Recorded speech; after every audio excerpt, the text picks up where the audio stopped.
Okay, sounds good, Brian. Thank you so much for keeping an eye on the traffic this morning. All right, we want to take a moment to talk briefly about school attendance. Yes, can we just address the band right behind us? They're getting ready to play in just a little bit. They're here on time. But while they're getting ready, we do want to talk about attendance because the Douglas County School District, they say that attendance is a huge factor when it comes to the quality of education for every student in the district. So when it comes to missing school, there are 3 categories that you need to know about. The first is truancy, which counts as a single unexcused absence. But if a student has 4 unexcused absences in 1 month, they're considered habitually truant. And if a student misses 10% of school days in a year, they are considered chronically absent. The Douglas County School District also says chronic absenteeism has negative effects on your child's success in school, and missing just 2 days per month can lower test scores and make it harder for kids to absorb new information. The district also says in younger students, being absent is linked to difficulty reading. In the older students, it is linked to failing classes, even dropping out of high school. So Douglas County has plans in place to curb chronic absenteeism. The district has attendance teams at every school made up of administrators, counselors, and teachers. They meet regularly to review attendance data, and they reach out to students who may be falling behind. District volunteers also do home visits to chronically absent students to see how they can support families if needed. And they also rely on parents to talk to kids about why going to school matters and help encourage attendance. All right, we also got some information for you parents out there for the district as well. New this school year, parents will get information from school districts about gun violence prevention. So districts will receive these materials from the state's Office of Gun Violence Prevention. Then the schools will be required to distribute those to the parents, either physically or digitally. And then schools are also required to post materials on their website. So Douglas County School District is updating its safety measures for stadium events as well. Among the changes, the district is welcoming portable metal detectors this year. This is a program they're piloting as part of efforts to enhance safety at their stadiums. It's also introducing a new clear bag policy. Bags must be clear plastic and no larger than 12 by 6 by 12. Small clutches and wallets up to 4.5 by 6.5 inches are allowed.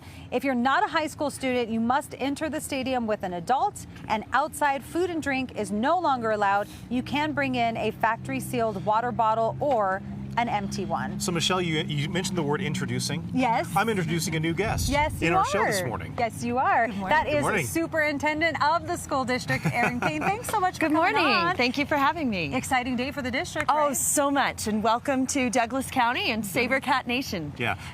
Go ahead. Go ahead, Michelle. We talked about some of the changes already with the district. What are you looking forward to, and what are some of the goals this year? We are just so excited. Well, this will be our best school year ever. We're really excited. We're rolling out a new strategic plan. And so that strategic plan is really based on the idea of hope and optimism for our kids' futures. It's such an exciting world that our kids are going into, and I personally believe there will be more wealth creation in the next decade and more innovation in the next decade than there has been in the last century, and these kids get to experience all of it. And so it's our jobs to make sure that they're fully prepared, and what an amazing time to be in education. Yeah, absolutely. Thank you, kids, for being here so early this morning. We appreciate that. Superintendent, I do want to talk about school consolidations. It was something that we talked about over the past few months. It's a big change for parents and kids. So talk a little bit about that and some of the changes that we can expect here in the district. Yeah, well, we are pairing some of our schools in Highlands Ranch effective the 26-27 school year. And those schools are already announced. The families already know it. So we're working through their last school year in their current schools and working to make some improvements on the new schools that they will be going into so that it feels like a really great new school. We always want to make sure that our kids have robust and incredible opportunities no matter where they live. Right. And being such a large school district, 850 square miles, we have areas of decline where people moved in 30 years ago and never left. And so the kids don't have as many kids, the schools don't have as many kids as they once did. And we have areas of tremendous growth. And Douglas County, we're making sure we address both. And what do you say to some of the parents who might be concerned about the consolidations?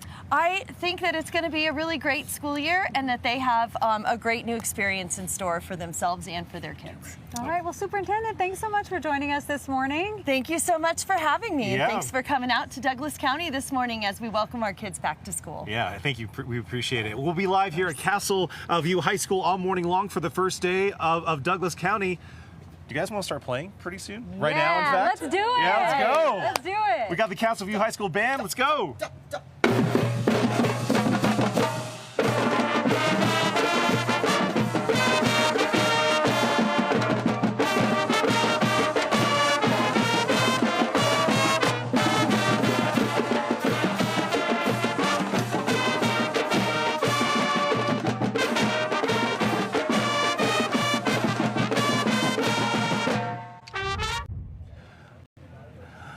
Good morning, kids. Wake up. It's time for school. We're live for the first day of school in the Douglas County School District. I know, and we are here at Castleview High School, home of the SaberCats. Skullcats, right? Skullcats, that's right. Yes, we did it. We did it. All right, so later this morning, students will start showing up for the first day of class, but as you see, we got some students already joining us this morning. Yes, we do. And we have some really important information for students and for parents coming up in our next hour. Yeah, so the district is sharing the results of a $490 million bond approved by voters last November. The district says it's already putting that money to good use. $179 million going to renewing and replacing the district with construction projects at several of the schools. The district also says more than $38 million is going to career and technical education programs, and then $150 million is going toward building new schools in Douglas County neighborhoods. Now, the bond also sets aside money for transportation, special education, athletics, and more. The district actually has a bond map. You see that right there on your screen, so you can see where the bond money is going. It's on its website. It shows you what projects are going on at each school and when those projects are expected to be completed. So here's my jam. We're talking about high school football. We're only about a week away from that. Yeah, and this is so exciting because this year, every single high school football team will be sporting new, very high-tech helmets, courtesy of the Denver Broncos. Yeah, these are cool. It was back in January. The Broncos Foundation launched an all-in covered initiative. The Riddell Axiom Smart Helmets, you see it right there, use 3D imaging of each player's head for personalized fit and protection. It also has technology to track impact and reporting of any potential head injuries. Ponderosa's high school head coach Jaron Cohen says he's already seen a difference during the summer workouts. The main thing our players have remarked on is just how well they fit, right? So before you're buying a small, a medium, a large, an XL, now you're getting a helmet custom built. They put a cap on, all these sensors, scan it, build it, and send it out directly to you. So that helmet is not going to fit another kid. So it's just a much more custom fit, and the kids just absolutely love them. Yeah, pretty cool there. Each school will receive 25% of the donated helmets each year of the program based on the average roster size of their team's classification. That will go until 2028. So we have so much more coverage for you coming up on our stream at 7 a.m. And we're also going to talk to the principal here at Castleview. That's right. So head over to cbscolorado.com. We'll see you at 7 o'clock. Guys, you want to play? Head us out? Take us out? Yeah. All right, let's go. Let's go.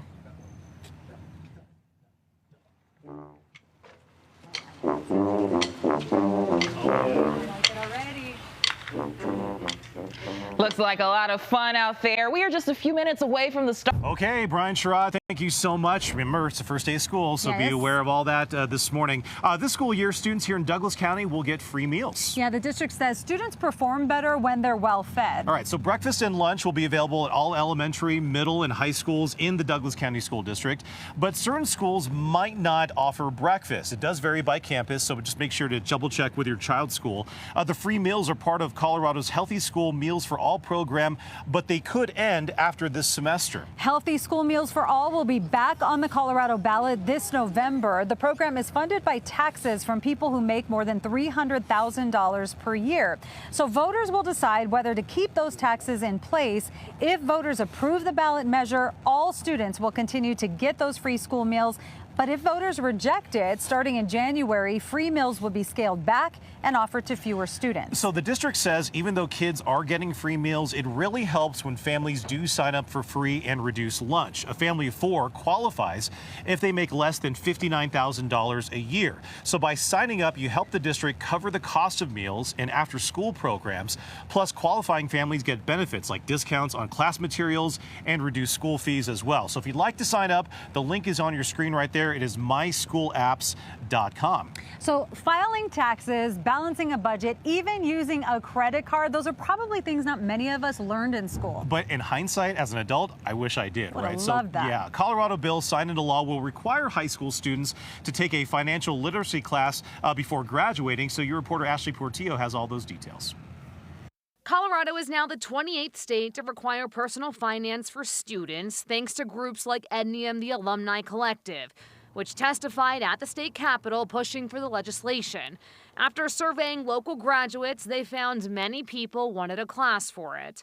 They graduated and they're like, I don't know how to manage money, how to budget, the difference between credit and debit. In 2021, EDNIUM worked with Denver Public Schools to add personal finance as a graduation requirement, starting with the class of 2027. Richard Mays works with the organization and is also a former high school teacher. Especially with personal finance. When you think about going to college, you need to understand what taking a student loan means and what debt looks like. After helping DPS implement the policy change, they wanted to help make it a requirement for all Colorado students. Usman Ba advocated at the local and state level for the class.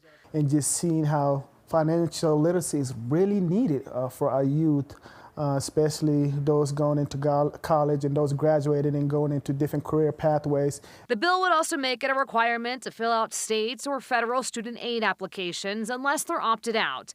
As a son of immigrants too, Ba also believes the class would help many students in similar situations. I know so many kids in DPS, APS, Cherry Creek, and different districts that grew up just like me, that parents don't speak no English, and the only way they're going to learn financial literacy is the hard way. Ashley Portillo, covering Colorado First.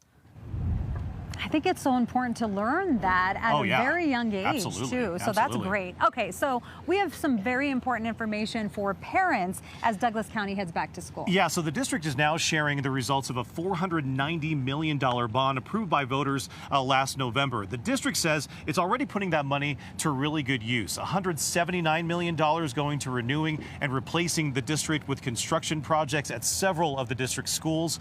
The district says more than $38 million going to career and technical education programs, and about $150 million going toward building new schools in Douglas County neighborhoods. Now, the bond also sets aside money for transportation, special education, athletics, and more. The district actually has this bond map that you see on your screen right there. It's on its website, and you can see where that bond money is going. It shows you what projects are going on in each school and when those projects are expected to be completed. So this school year, a new law takes effect on book bans. Colorado lawmakers ruled that only parents of enrolled students can challenge a book in their child's school library. On top of that, a book can only be reviewed once every 2 years. School districts are also required to have written policies about the use and review of library resources. The deadline for districts to enact those policies is September 1st. And then new this school year, parents will get information from school districts about gun violence prevention. Districts will receive materials from the state's Office of Gun Violence Prevention.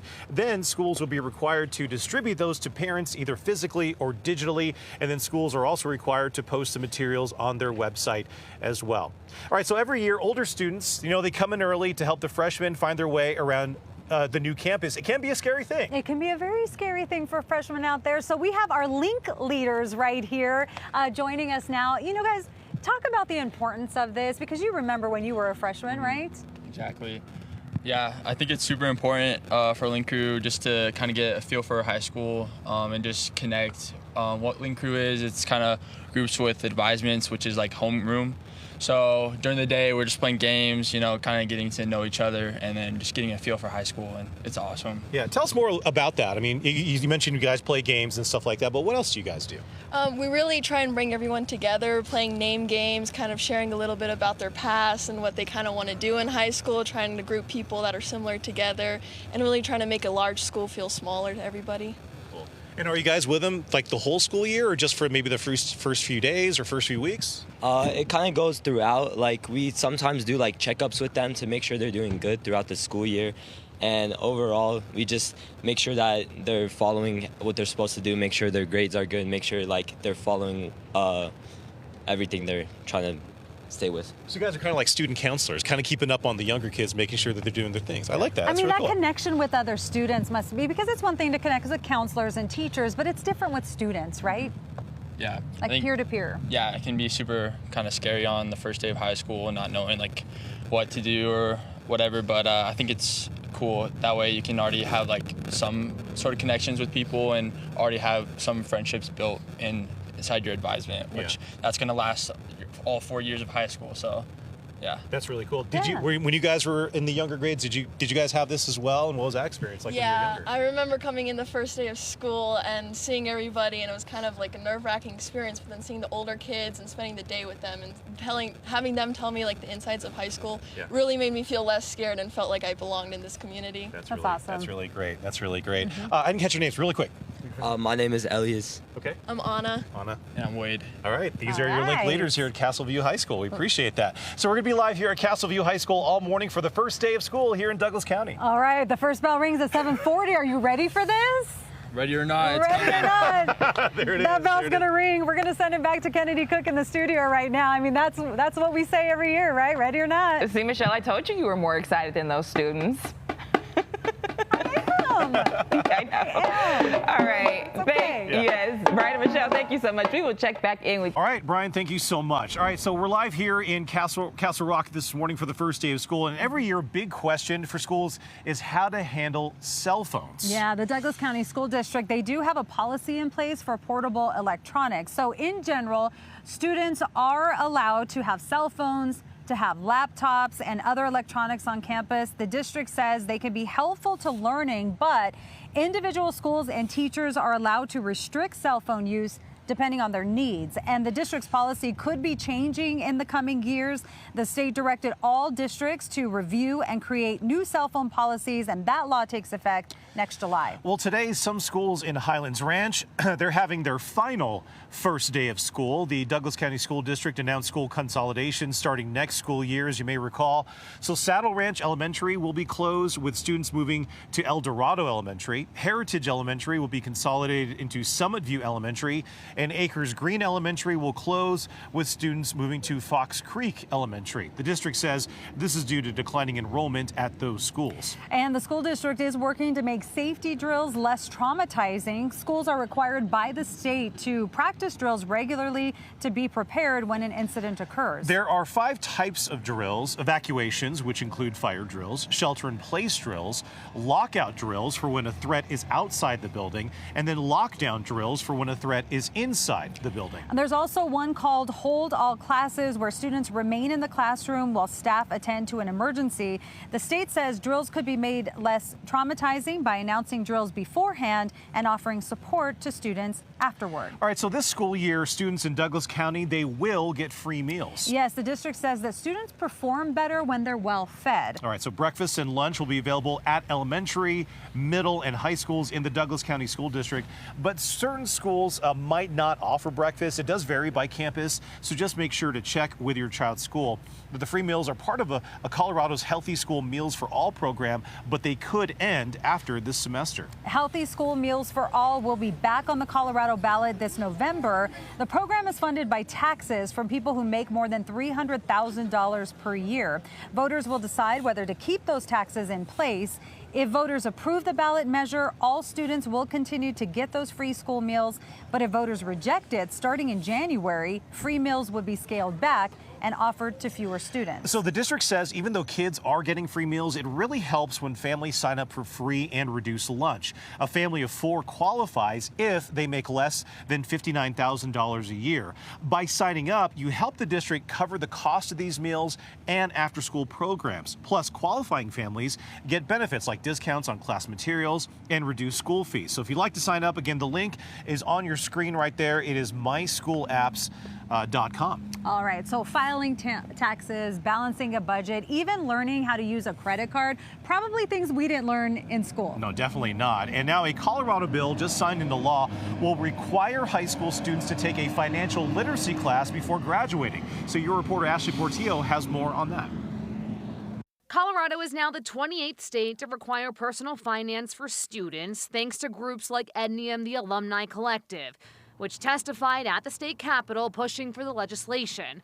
After surveying local graduates, they found many people wanted a class for it. They graduated and they're like, I don't know how to manage money, how to budget, the difference between credit and debit. In 2021, Ednium worked with Denver Public Schools to add personal finance as a graduation requirement, starting with the class of 2027.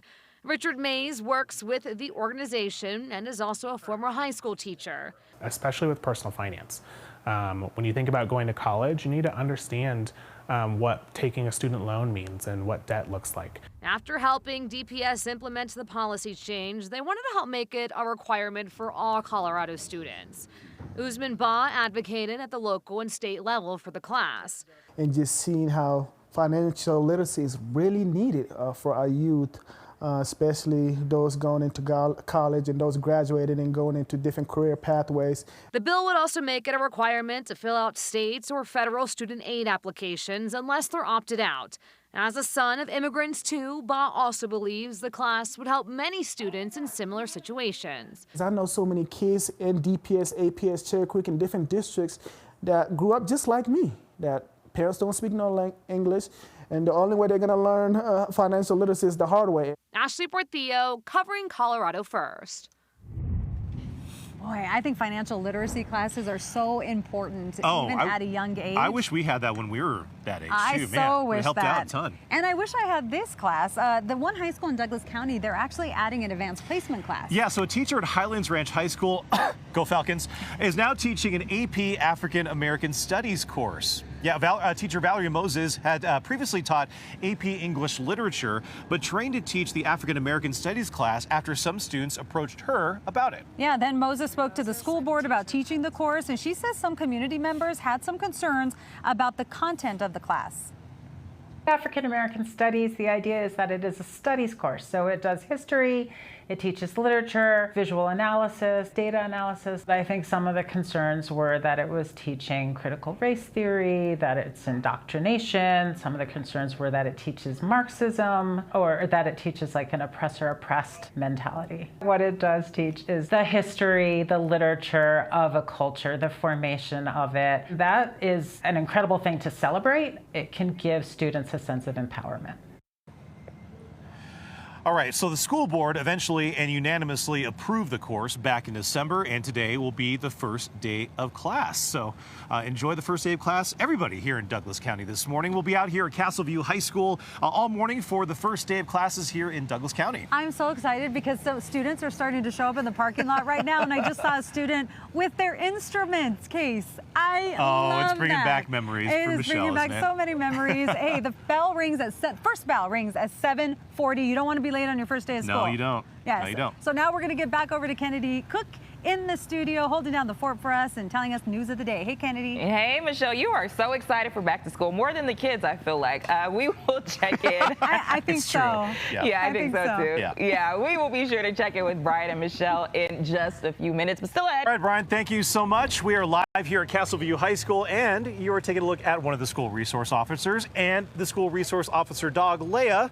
Kennedy Cook, you did a story about this not too long ago, but, you know, Leia just saying hello to all the students and staff here. That dog is simply adorable. It's simply adorable, which is so good for so many students starting their first day. Absolutely. Right? You might be a little nervous, you might be a little anxious. Yeah. And so dogs always help out with that. And we've already seen a few students walk up here. I mean, school starts at about 7:40 this morning, so they're saying hi to the dog. Of course, they're getting here to class on time. And that being said, we do want to take a moment to talk about school attendance and the importance of it. Yes, the Douglas County School District says attendance is a huge factor when it comes to the quality of a student's education. So when it comes to missing school, there are 3 categories that you need to know about. The first is truancy, which counts as a single unexcused absence. But if a student has 4 unexcused absences in 1 month, they are considered habitually truant. If a student misses 10% of school days in a year, they're considered chronically absent. So the Douglas County School District says chronic absenteeism has negative effects on your child's success in school. And missing just 2 days per month can lower test scores and even make it harder for kids to absorb new information. The district says in younger students, being absent is linked to difficulty reading. For the older students, it's linked to failing classes, even dropping out of high school. Douglas County has plans in place to curb chronic absenteeism absenteeism. The district has attendance teams at every school made up of administrators, counselors, and teachers, and they meet regularly to review attendance data and reach out to students who may be falling behind. District volunteers also do home visits to chronically absent students to see how they can better support families if needed. And they also rely on parents to talk to kids about why going to school matters and help encourage attendance. So the first day of school, it can definitely be a scramble to not just get ready for school, but also to get pickup and drop off down to a science, right? Because sometimes it's a little hard to get in that groove. I'm stressed out just thinking about it. I'm in charge of pickup when I get off of work, but both you and I have experienced this with our children. But with just a few practical things, pickup and drop off can be a little bit smoother. Well, parents, it is game time. Time to get those kids to school. And of course, don't forget to pick them up again. But as a parent of 3 kids, 1 in high school, another in middle school, and my youngest in elementary school, I have, a little bit of experience to the best ways to make pickup and drop off slightly less stressful. Make sure you follow your kids' school guidelines when it comes to pickup and drop off. If you do drop off your kid near the entrance, just make sure you don't park in the drop-off line or come around and open the door for your kids. Not only does it slow things down, but it's also a safety issue as well. You guys ready? Yep. All right, have a good day. Oops, sorry. One way that we can avoid the long lines of pickup and drop-off is park off campus. If you live close enough, just walk your kids in, and during pickup, have them walk to you. How was your day at school? They get to talk with their friends, maybe get a little bit more exercise, but of course, make sure that they're obeying all the traffic signs and rules. Speaking of rules, do you see that sign right there? That is going to be lit up once school starts. Now, many schools do have 20-mile-per-hour speed zones around their campus, and law enforcement will be out enforcing it. And lastly, be patient. It's going to be a scramble for a few weeks before things settle down. Have a plan, know the traffic flow of pickup and drop off at your kid's school, and everything will be just fine. You need a little calmness, right? Yeah, you do. And you and I, we work the morning shift, so we're always on pickup duty. Right. This year for you, though, you have 3 kids in 3 different schools. Yes, right. Timing is everything. Timing is everything. And I'm going to take every single piece of advice that guy just told us about. That guy. But yeah, I mean, and the other thing too, is get those notifications from your school. You don't know how many times I've gotten a notification being like, there's a hailstorm coming in or something else is going on. And I'm able to plan better and also carpool. Yeah. Get more kids in your car and get less of those cars to the pickup and drop off. Yes, that really helps out. Yeah. Okay, so we are continuing our coverage on this first day of school for all those Douglas County school kids. That's right. We do have some useful information for the parents, though, this morning, not just the kids. Looking at some of the district's stats now. The Douglas County School District is the 3rd largest in the entire state, with more than 61,000 students currently enrolled. The district is home to 92 different schools and also boasts a 92% graduation rate. The district says graduating students have earned more than $104 million in college scholarships. So it is easy to check your students' grades and attendance online. The Douglas County School District has a parent portal so you can stay on top of your child's performance. Parents do need to create an account to view those grades. The step-by-step instructions are on the district's website. And Douglas County School District also updating its safety measures for the stadium events. Among the changes, DCSD welcoming portable metal detectors this year. This is a program they're piloting as part of efforts to enhance safety at their stadiums. It's also introducing a new clear bag policy. So bags must be clear plastic, no larger than 12 by 6 by 12. Small clutches and wallets up to 4.5 and 6.5 are allowed. And if you're not a high school student, you must enter the stadium with an adult. Also, no outside food or drink is allowed, and you can bring in a factory sealed water bottle or an empty one. But there was some pretty big changes coming up for those stadium events. Douglas County Schools also, they're home to more than just students and teachers. They got some furry friends as well. I know. And Kennedy Cook, we know that you told a really great story about one of the school resource programs, and we saw the furry friend on campus just about 3 minutes ago. Miss Leia, there to greet all the students on their first day back. We know that it's not just back to school for these DECO students, Brian and Michelle, but some four-legged friends like Leia, they are also hitting the halls to help out students who need it. Castle Rock police officer Scott Gillespie won the Exceptional Service Award for his efforts of implementing therapy dogs in the classroom. I got an inside look into this dynamic duo. The dog days of school are just getting started for Douglas County students as they head back to the classrooms. And thanks to therapy dogs in the classroom, these dog days might just be the best days yet. Dave and I are both handlers within our police therapy dog unit. Meet Master Officer Scott Gillespie and Officer David Knight and their therapy dogs, Buttercup and Rue. The approachability of a grown man in a tactical vest is so much more accessible to our students when there's an approachable dog associated with that person. The two have worked to introduce therapy dogs into Douglas County schools as a means to help students facing a mental health crisis or those who might just be having a bad day. This was the first dog that I got introduced to. When I was in 8th grade, I was very, very scared to get into high school. Castleview senior Charlie Robert says meeting Buttercup had more positive effects than she could imagine. It just kind of like stops the train of thought of like all the bad things and like, oh, cute dog. From graduation to prom, these dogs have supported students in all avenues. And with a total of 6 therapy dog and SRO teams across the district, these pups have sparked national interest for other school districts. We got phone calls from 25 different states around us asking for help launching their program, as far away as Alaska. I think we've proven over the last couple of years that this is a major benefit to the law enforcement mission overall. It's created a really positive interaction, solution-based, forward-thinking, not disciplinary, in a way that I don't think any of us expected. Master Officer Gillespie told me on average, Buttercup interacted with 2,000 students daily. It's been a long run for Miss Buttercup, but she is now retired and Leia will be replacing her.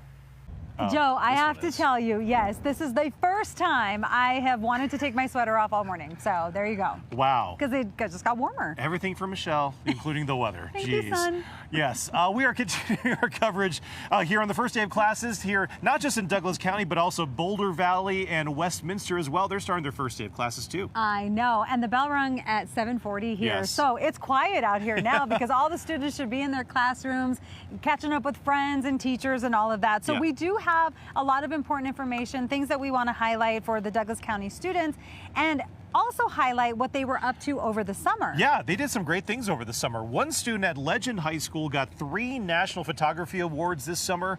Zach Beguine entered the George Massa Foundation Youth Photography Contest earlier this year. So he competed against more than 200 students and won first place in the landscape and water categories. Look at those photos, amazing. Beautiful. He got second place in the wildlife category, although that's first place quality right there. He was honored this summer during a ceremony in Asheville, North Carolina. So Zach, congratulations. And students from the Vail Venture Academy won the 2025 STEM Innovation Award at the National Future Bound competition this summer. Hunter Jackson and Scarlett Marone developed Calm Pulse. It's a mental health resource for young people. That award is given to the team that uses science, engineering, and math to create a positive community impact. And then Mountain Vista High School won this year's United States Academic Decathlon. The team took first place this summer in their division. The decathlon is a rigorous team-based academic competition that requires students to get this, master college-level material. The competition involves writing essays, giving speeches, and taking exams. The Mountain Vista team took top honors in only their 4th year as a team. Wow. I know. These are Smart students who were kids. not sleeping in during the summer, who were No. not just playing video games during the summer. They were working really hard. Yeah. And I think it's a testament to the districts, too, Really. and how they prepare these students for the world. Absolutely. Absolutely. All right, well, that's going to do it for us here in Douglas County. But we're not done with back to school next week. We're going to DPS. So we'll be there as well. But for kids here in Douglas County, Boulder Valley, Westminster, have a great first day of class. Kennedy, back over to you. Happy first day, Brian and Michelle. Thank you so